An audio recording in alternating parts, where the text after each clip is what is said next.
Boa noite. 430 quilos de pasta base de cocaína. Toda essa quantidade de droga foi encontrada dentro de um avião em Pará de Minas, no centro-oeste do estado. Mais um caso a ser esclarecido pela Polícia Federal, que ainda não tem informações suficientes para chegar a uma conclusão. Foi a PM que suspeitou da aeronave fazendo manobras muito próximas à pista, pacotes dentro dela e acionou a Polícia Federal. Os 430 quilos de cocaína estavam em sacos de origem boliviana, país de onde veio a droga. Um pacote com 1 quilo de folhas semelhantes à de coca também foi encontrado. O piloto e a aeronave são da região fronteiriça com a Bolívia, entre o Mato Grosso e a Bolívia, e até o momento nós não temos outros suspeitos de envolvimento.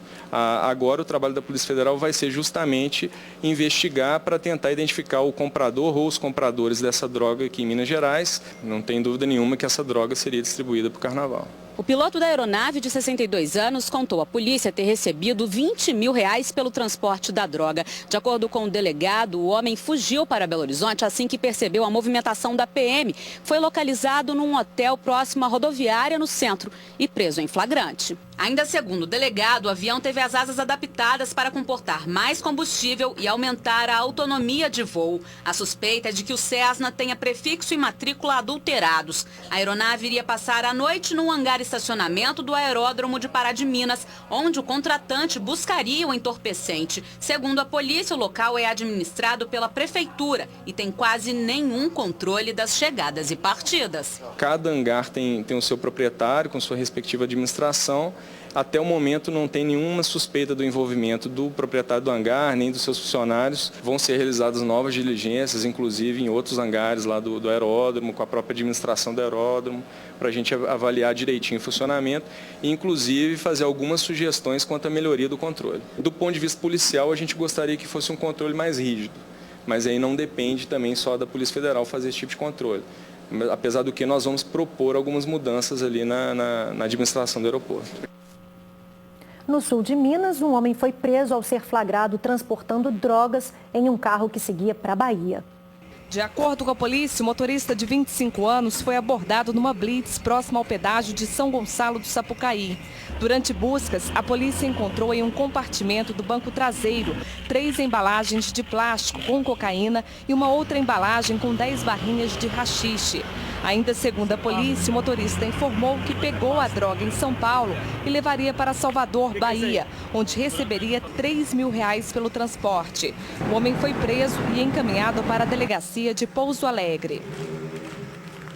Foi condenado a 6 anos e 3 meses de prisão em regime semiaberto o administrador de empresas Gustavo Bittencourt, envolvido no acidente que terminou na morte de um empresário na Avenida Raja Gabalha, em Belo Horizonte, em 2008. Foi o primeiro caso de júri popular para crime de trânsito por embriaguez no estado. A família da vítima acompanhou a sessão no Fórum Lafayette. A viúva do empresário chegou emocionada ao fórum. Acompanhada dos 2 filhos, Ana Cristina, que teve um AVC 6 meses após o acidente, pediu justiça. Preso, pagando Bittencourt. Foram 9 anos de espera da família, que também continua aguardando a indenização de R$450 mil estipulada em 2012 pela Justiça. Meu pai ele era o provedor da família, minha mãe tomava conta da gente, eu tinha 15 anos, meu irmão tinha 13 na época. E com a morte dele não tinha ninguém para sustentar. Minha mãe teve que, do dia para a noite, se privar do luto para dar para a gente o de comer. O julgamento começou no meio da manhã. As 8 testemunhas intimadas pela defesa e acusação foram dispensadas depois de um acordo. O réu Gustavo Henrique Oliveira Bittencourt, hoje com 31 anos, é acusado por homicídio doloso, quando se assume ou há a intenção de matar. O acidente que matou o empresário Fernando Félix Paganelli aconteceu em fevereiro de 2008, na Avenida Raja Gabalha. A vítima seguia para o trabalho quando foi atingida. O réu dirigia na contramão, acima do limite de velocidade e embriagado. O administrador de empresas fugiu sem prestar socorro. No carro dele, a polícia encontrou uma latinha de cerveja amassada. Segundo a Justiça, o réu já enfrentou outro processo por embriaguez ao volante. Em 2007, Gustavo Bittencourt teria batido o carro que dirigia contra um poste na Rua da Bahia. Na época, o exame de bafômetro, com resultado bem acima do limite permitido, provou que o administrador de empresas havia ingerido bebida alcoólica. Ele, se tivesse sido severamente punido quando desse primeiro acidente, talvez não faria ele o segundo acidente. Gustavo Bittencourt vai poder recorrer da sentença em liberdade por ser réu primário. O repórter Wilson Gomes tem as últimas informações. O julgamento de Gustavo Bittencourt terminou por volta das 5 da tarde. Foram 6 horas de leitura de peças e debate entre acusação e defesa. Durante o anúncio da sentença, a família da vítima ficou muito emocionada. Segundo informações, tanto a mulher quanto os 2 filhos de Fernando Paganelli acreditam que foi feita a justiça, porém esperavam uma condenação maior. Lembrando que Gustavo Bittencourt foi condenado a 6 anos e 3 meses de prisão em regime semiaberto por homicídio doloso, quando a pessoa assume o risco de matar. Segundo a juíza que comandou o julgamento, ele vai poder recorrer à decisão em liberdade. Nós conversamos com o promotor do caso, Dr. Francisco Santiago, e ele disse que está satisfeito com a condenação e disse ainda o porquê que o julgamento é tão emblemático. Passa a se ter um novo posicionamento dos nossos tribunais. É inconcebível de que quem está nessas condições venha matar um pai de família e responder por um crime culposo. 4 mineiros estão entre os 8 mortos no acidente entre 2 ônibus em Mirante do Paranapanema, no interior de São Paulo. Isso foi durante a madrugada. Um dos veículos transportava sacoleiros da cidade de Iturama, no Triângulo. Mais de 40 pessoas ficaram feridas. Dona Eva perdeu o irmão no acidente. Era Rosemir Cipriano, de 32 anos, motorista do ônibus de sacoleiros de Iturama, em Minas Gerais. A única coisa é ajudar a esposa a criar os filhinhos dele, né? Que são 3 coisinhas mais lindas do mundo. Para mim não é só meu irmão, é meu filho. Entre os mortos do ônibus de Iturama estão também um homem e 2 mulheres. No outro veículo que transportava universitários, o motorista e pelo menos 3 passageiras morreram. Há ainda mais de 40 feridos. César desceu alguns quilômetros antes da batida. Uma hora que eu desci, eu só falei, vai com Deus. Eles falaram, vai com Deus. Eu falei, vai com Deus também. Foi a última palavra que eu falei com eles. O acidente no início da madrugada desta quinta-feira foi nesse trecho de reta da rodovia Euclides de Oliveira Figueiredo, no município de Mirante do Paranapanema. O ônibus de estudantes voltava de Presidente Prudente para Teodoro Sampaio e era de uma empresa particular que prestava serviço para a prefeitura. O outro ônibus seguia do Paraguai com destino a Minas Gerais. Pela violência do impacto, a gente vê ali, ó, a parte da frente dos 2 ônibus completamente destruída. A polícia ainda está buscando informações do que aconteceu aqui no local que causou esse acidente, mas não descarta a hipótese de uma ultrapassagem proibida. A documentação em si dos motoristas estava regular, as dos ônibus também. Tem várias testemunhas e algumas testemunhas falam versões diferentes. Então a gente vai colher todas as informações dessas testemunhas e tentar chegar aí no que realmente resultou. Os corpos das vítimas ainda não foram liberados. 8 passageiros continuam internados em um hospital público de Presidente Prudente, em São Paulo. 2 deles são de Minas e estão em estado grave. Veja agora como fica o tempo nesta sexta-feira em Minas Gerais.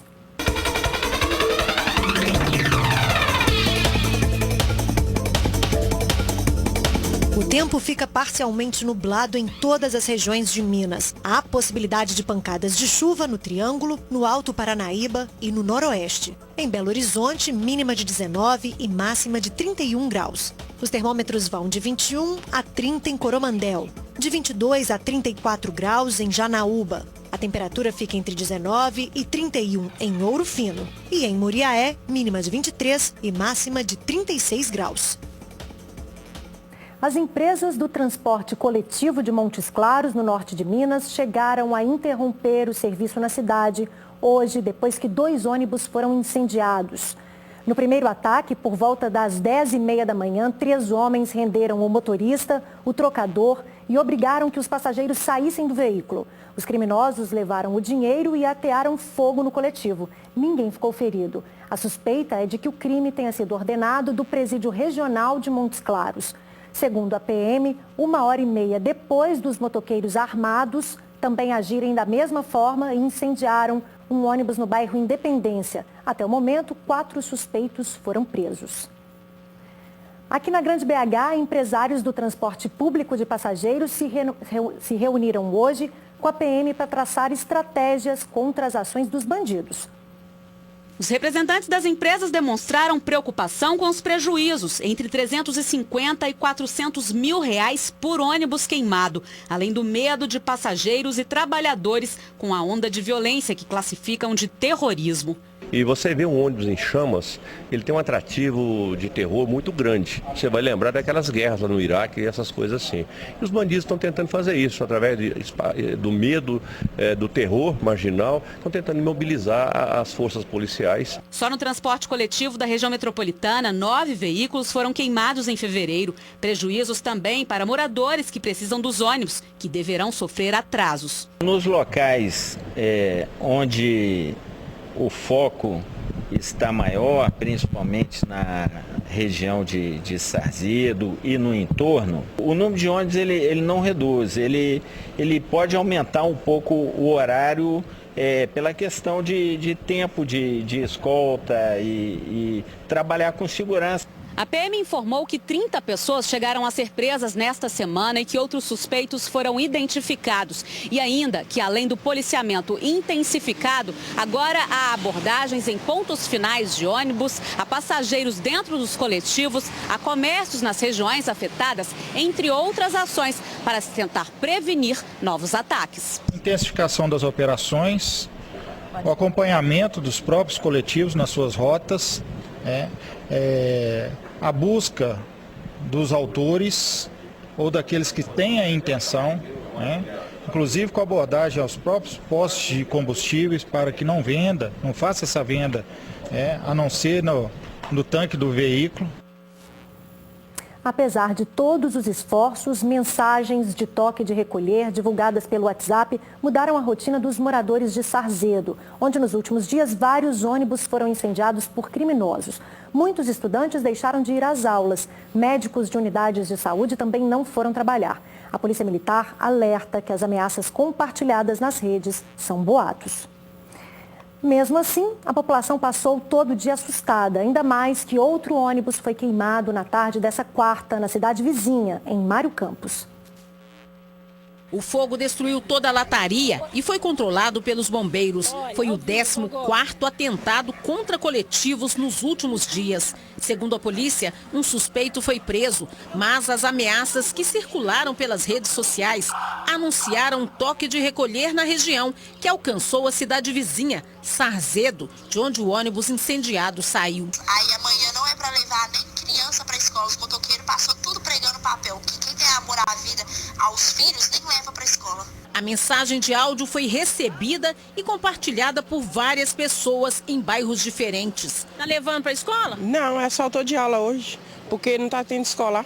Por causa dessa história aí que os bandidos mandaram aí, o toque de recolher? É por causa disso. Desde a noite passada, os ônibus não saíram daqui. Por isso, a Polícia Militar foi acionada por causa do medo dos motoristas de circularem. Se tiver a polícia, roda. Se não tiver, não roda. Alguns ônibus são vistos agora na avenida porque viaturas estão na estrada acompanhando o trajeto. Nós estamos acompanhando até os limites onde existem as viaturas das demais unidades vizinhas para proceder o restante do acompanhamento.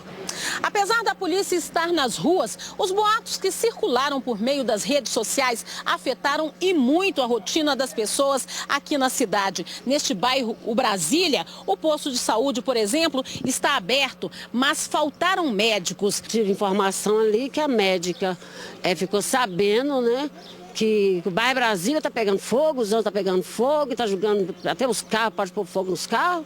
E agora o que vai fazer? Ela não vai vir por causa disso. As escolas também estão de portas abertas. Os funcionários estão aqui, mas nessa, por exemplo, que é uma escola, uma unidade infantil, apenas 7 alunos vieram. A população em si está assustada, né? Porque, né, eles colocam terror, né? Então, quem não vai ficar preocupado, né? Não dê confiança, não dê crédito à mensagem veiculada de maneira anônima, de maneira mentirosa, que está causando uma insegurança, uma intranquilidade que não necessita. Policiais militares correram, pularam muros e tiveram muito trabalho para capturar um suspeito de roubo em Governador Valadares. Tudo isso porque o homem havia fugido pelo telhado de vários imóveis. O assalto foi nesta casa que fica no centro de Governador Valadares. A funcionária chegou, viu a casa toda revirada e chamou a polícia. Quando a PM chegou, começou o corre-corre. Os militares fecharam o quarteirão com as viaturas e homens a pé. Conversando com alguns moradores, a polícia descobriu que o suspeito estava andando pelo telhado de algumas casas. Os moradores que estavam escutando barulhos nas telhas de suas residências. Resolvemos refazer todos os passos do autor com base nas marcas nas paredes, as marcas de pegadas deixadas por ele. Com essa informação, a polícia entrou em todas as casas vizinhas. Moradores ajudaram. Onde não tinha ninguém, eles pularam o portão. Com a ajuda de uma escada, subiram até para ver o telhado. E foi neste canil, na mesma rua do crime, que a polícia militar encontrou o suspeito. Ele estava escondido nos fundos da casa. Como o local estava fechado, o homem teve que sair por cima do portão. As joias e dólares furtados na casa estavam na calça dele. Segundo a polícia, o homem revirou todo o imóvel em busca de bens. Daqui a pouco tem promoção para a criançada se divertir no carnaval em BH. E ainda, especialistas alertam para a vacinação em massa contra a febre amarela. Nós voltamos já.